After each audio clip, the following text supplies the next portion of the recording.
Since childhood, I have been raised and loved by my grandparents. Unfortunately, my grandmother passed away due to a minor accident. Around that time, I received a sudden message from Alex's wife, with whom I had lost contact for a long time. The content of the message was a request to take in my grandmother, who was supposed to have passed away 3 months ago. Although there are many things I want to say, my beloved grandmother has indeed passed away. I witnessed it with my own eyes. This phone call will lead to everything becoming clear. I am Elizabeth, 45 years old, and single. The last time I had a relationship with a man was during my university days. We eventually broke up, and after graduation, I joined a major cosmetics company. I worked tirelessly in the marketing department, where overtime and weekend work were the norm. Before I knew it, I missed my chance to get married. But that's not the reason for changing my job. 6 years ago, I switched careers to work as an office worker in a nursing home.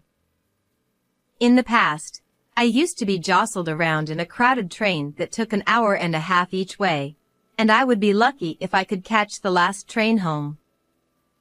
Now, it takes less than 10 minutes by bicycle from my home. I have regular days off according to the calendar, and overtime is rare. But the real reason for my career change isn't related to any of this. I have never left my parents' home since birth. I have confidence in my financial stability, and I'm skilled at household chores. So why haven't I moved out? It's because I love my family, especially my grandmother. I was born and raised in New York. Our family consists of my parents, grandparents, and my older brother Alex, who is 5 years my senior. Just now, I mentioned that I love my family, but my feelings toward Alex are complicated. In the past, I undoubtedly loved him. He was a kind and caring older brother. However, Alex has changed. After graduating from college, he quickly started living on his own and joined a car company as a salesperson. 2 years later, he got married through an office romance. Since then, he has become more and more distant, never visiting our parents' home during Christmas or New Year's. I only know that he vaguely lives in Kentucky. I don't even know if he has children. When was the last time I saw Alex's face or had a conversation with him? It feels like at least 5 years have passed. Alex's last words to me were, "Since becoming a manager, I've been busy. I'll leave everything related to our parents' house to you." That straightforward statement left me with the impression that he's heartless. That's why I decided not to move away from home when changing jobs, to protect our family. Our parents are already retired. Our 93-year-old grandfather suffered a stroke a few years ago and, although he recovered, he can't manage without assistance. Currently, our parents take care of him. And then there's my beloved 92-year-old grandmother. Since both our parents worked, it was our grandparents who looked after us when we were young. My grandmother especially taught me everything I needed to survive. Although she can't venture far now, she's still lively enough to walk freely around the house. So, I chose to work in a nursing facility to be prepared for any situation involving my grandmother. One day, I was getting ready to leave for work when my grandmother called out to me from behind. "Beth, you forgot something." I replied, "Huh?" I didn't forget anything. But my grandmother insisted. "Here, take some candy." She handed me a few pieces of candy. "Ah, I see. Thank you." I smiled. Candy has always been a favorite of both my grandmother and me. I tucked it into my suit pocket and left the house with a smile. Then, a sudden accident occurred. My grandmother had a serious accident. According to my father's call, she had hung her laundry on the second-floor balcony as usual, but while descending the stairs, she slipped and fell. It was something I had always worried about. I used to tell her to leave the laundry to our parents and avoid going upstairs because it was dangerous. However, my grandmother had a stubborn side. She believed in doing what she could herself. No one was at fault. It was an unfortunate accident that could happen to anyone. What followed happened swiftly. My grandmother suffered complex fractures in her thigh bone and pelvis. Unfortunately, she couldn't be discharged from the hospital where she was taken, and just 4 months later, she passed away from old age. Of course, I felt sad. I cried and cried until I was emotionally drained. But I'm an adult now. There's no time to dwell in sorrow. I have to handle everything, including the funeral arrangements. My grandmother's roots were distant, and we had no close relatives to contact. Ultimately, our family decided to hold a funeral for her with only immediate family members. Well, I have to call Alex and his wife. However, I was foolish to think that they would immediately respond once I contacted them. Neither phone calls nor emails were getting through. I sent emails, but there was no reply. As a last resort, I sent a short message on my smartphone, and the response came on the day of the funeral. I'm far away for work and extremely busy. I'm sorry, but I can't attend. I'll send money later. Who cares about money? I got angry when I read the message. Could his work really be more important than bidding farewell to our grandmother, who had cared for us so much? It was utterly unacceptable. I placed flowers and some candy, her favorite, into the beautifully made-up coffin of my grandmother, who looked as if she were merely sleeping. From that moment, my perception of Alex changed. I began to despise him. Since then, the seasons have changed, and now it's winter. For me, spring, summer, autumn, and winter are all the same. I wouldn't mind if it were winter forever or scorching summer all the time. I've even considered quitting this job altogether. But my grandfather is still alive. And someday, my parents will also need care. I still have much to learn. On a weekday lunch break, my mind empty, I diligently continued working. Unexpectedly, I received a call from an unlikely person. If I hadn't registered her number, I wouldn't have answered. The screen of my smartphone displayed Amelia. We had only spoken briefly after a wedding, as far as I could remember. What could she want now? Should I ignore it? But the ringing wouldn't stop. With a sigh, I decided to answer the call. Hello, this is Elizabeth, I replied. Amelia hesitated before speaking. I apologize for interrupting your work. I'm Alex's wife, Amelia. It's been a while. Ah, yes. Despite being older and in a higher position, Amelia always maintained a humble demeanor.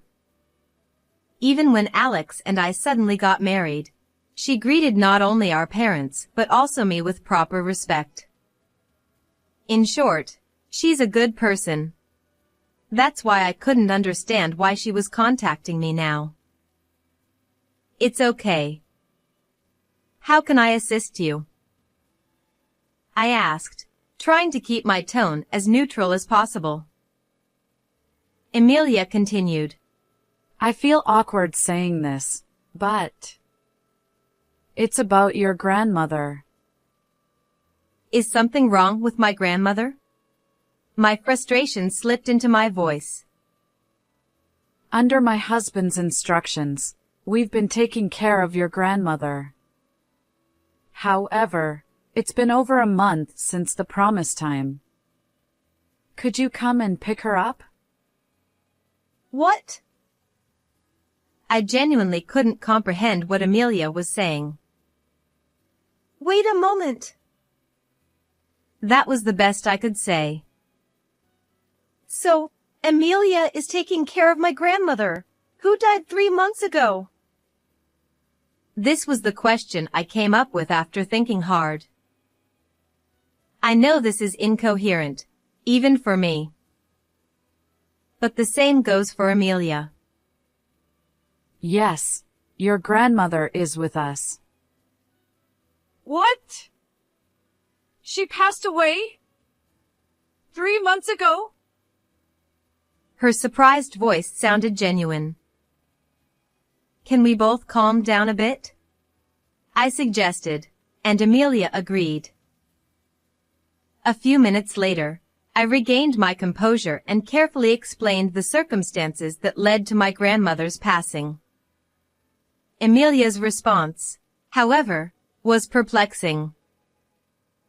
According to her, Alex's grandmother needed care, and they had taken her in temporarily until preparations could be made at our family home. This led to 2 possible conclusions. Neither Amelia nor I are lying. If this is true, then Alex is the one lying. I had anticipated that someone might tell such an easily debunked lie. But now, there were more pressing matters. I need to contact Alex immediately, but I'm almost unreachable on his phone. I told Amelia. Even I haven't touched my husband's cell phone. But if it's just a call, I can use my phone while he's at home. And Amelia hesitated. And? I asked. Recently, my husband has been working remotely more often. If I ask, he might agree to a video call. While face-to-face persuasion had its merits, there was a problem. I don't even know where both of you are currently living. I pointed out. We've been in Pennsylvania for over 10 years, so visiting your place would be easy. Amelia replied. For now, we made a promise to talk to Alex via Amelia's phone later that night. Other strategies were also devised. With complicated feelings. After all, Philadelphia is just the neighboring state. How far would he go with his lies? Asking her to take care of a stranger's elderly woman just a few months after my grandmother's passing? It's too much. It's downright repulsive. I returned home and called Alex on Amelia's smartphone at the specified time of 8:00 p.m. By Amelia's kind offer and insistence, she's currently waiting in my bedroom. Despite my numerous attempts to contact him being ignored, Amelia's phone was answered soon. The speaker was on so that Amelia could hear the conversation. Amelia, where are you right now? You haven't even prepared dinner. His high-handed and arrogant tone. This wasn't the Alex I knew. It's me, Alex. I informed him. Huh? He was clearly confused. As expected, I waited for his response. Elizabeth, is that you? Why? Where's Amelia? I'm here. Amelia's response was brief, You! Why are you with Elizabeth? Alex was momentarily speechless, but quickly continued. Wait, did you tell Elizabeth about the matter? Yes, I informed her. Emilia remained matter-of-fact. I told you it was too early to discuss that. Alex's attitude suddenly changed. The matter in question was undoubtedly about my grandmother. I've heard from Emilia that you've been working remotely recently. I interjected. And what does that have to do with anything? I could vividly imagine Alex's stern expression. From here on, why don't we continue the conversation face-to-face using a remote work app? I'll send you the ID and password. I proposed. If Alex refuses, I'll take Elizabeth back home. Emilia provided backup. Fine. Reluctantly, Alex agreed. I sent Alex the ID and password via Emilia's smartphone. After a short wait, his face appeared on my computer screen. He had gained some weight since I last saw him, but there was no mistaking it was Alex. So, what's this urgent matter that requires a face-to-face conversation? I'm busy. His audacity to continue lying at this point infuriated me. It's obvious, isn't it? It's about Grandma. You asked her to take care of my grandmother, who passed away 3 months ago. What does that mean? To my surprise, Alex responded. Are you misunderstanding something? His calm reply left me speechless. Grandma's not dead. She's in my care now. And it was you, Elizabeth, who asked me to do that in the first place. What? This time it was my turn to be speechless. Is he really that scared of Emilia finding out the truth? Can people really be so despicable? And it's the real Alex. I'm so angry that tears come to my eyes. But I sent a short message too, I said tearfully. I don't remember. Besides, Grandma is here. Should I bring her over? Please do, I replied. Alex was completely unapologetic. There was no time for tears. Alex stood up and returned a few minutes later, accompanied by an elderly woman in a wheelchair. Look, Grandma, say hello. Elizabeth. It's been a while. The elderly woman spoke hesitantly. This charade needed to end. My anger surged once more. She's a completely different person.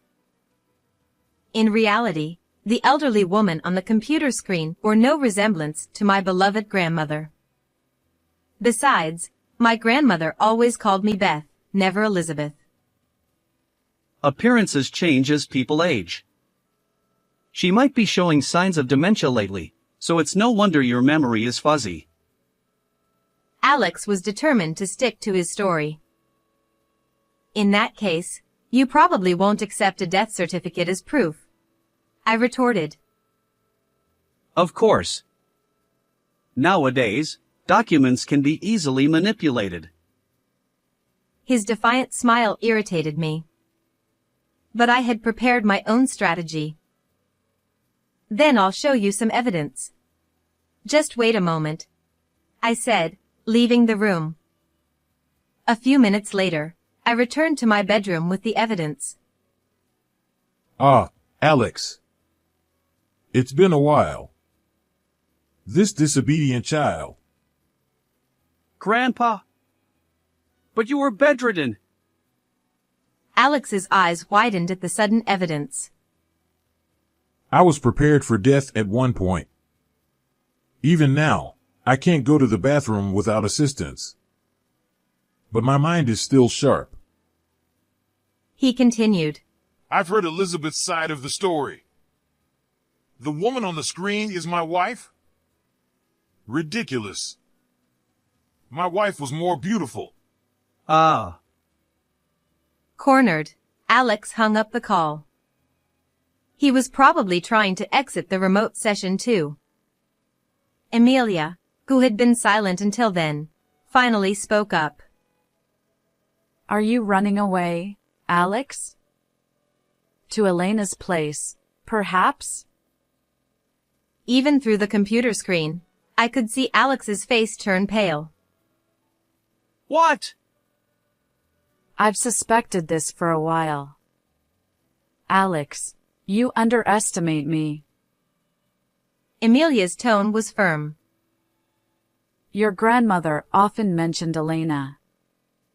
Of course, that's not my name or my mother's name. Well. I also confirmed with Elizabeth. She doesn't recognize the name Elena either. I've been certain for a while. I even hired a private investigator to look into your affair. What? The results came quickly. Photos of your affair. Proof that your grandmother is Elena's grandmother. You were preparing for our divorce, weren't you? It all began with Emilia's woman's intuition.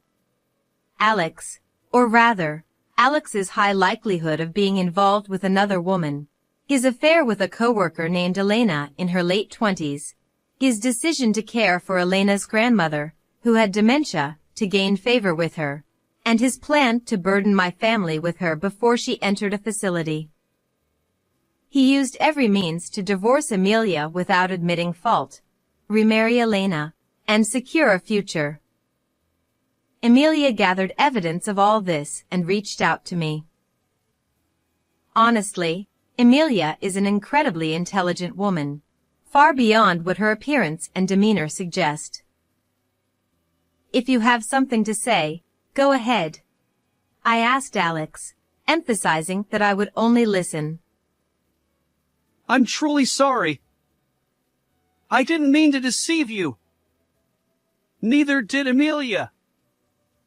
I'll end things with Elena. So. Alex apologized through the screen. My sharp-witted grandfather chimed in. Technology has come a long way. Even your tear-streaked face is visible from a distance. Grandpa, please help me. Fool! I never want to see your face again after using my wife, neglecting my cute granddaughter and your wife. This is the end. Elizabeth. You too. Right now, the most important person in this house is your grandfather. And by the way, I never want to see your face again either, I retorted. Emilia. The divorce proceedings are already underway. I'll return to my parents' home, and we'll meet in court next. Well then, that's that. Goodbye, Alex. As I finished speaking, I clicked the exit button on the remote conversation. The seasons changed. I stood alone at my grandmother's grave, mentally sharing various updates. Alex divorced Emilia, and naturally, Emilia was advantageous. Alex ended up paying an enormous amount in alimony and even sought refuge at my parents' house once. But with my sharp-minded grandfather's authority, he was effectively disowned. Apparently, the will even stated, Alex is not family. As for Elena, she hoped to remarry Alex, but the real world isn't so forgiving for a divorced, debt-ridden man in his 50s. In the end, he quit the car company he'd worked at for years, now living in a cheap, cramped apartment, working day labor jobs while continuing to pay alimony. In these times, it's hard for a middle-aged man with no qualifications, let alone negative savings, to find new employment. It's all karma. Most of the information about Alex came from Amelia. Since then, Amelia and I have become friends, meeting quite frequently. And so, as I stood up and said, "It's all over, Grandma. See you later," a strong gust of wind blew. Simultaneously, I heard a voice I loved very much. Beth. Thank you. Take care of your grandfather a little longer, won't you? Grandma. I suddenly realized I was tightly gripping something in my right hand. There, in my palm, was a piece of candy. That's strange. I hadn't brought any candy today. I'm not one to believe in gods or ghosts, but perhaps my grandmother is still watching over me somewhere? No, it's probably just that I unconsciously put it in my pocket before leaving. But if I consider that my grandmother might still be watching over me, I feel like I can keep going in life. Thank you, Grandma, I whispered, looking up at the sky, and left the cemetery. How did you like this story? Don't forget to subscribe to the channel. See you in the next video.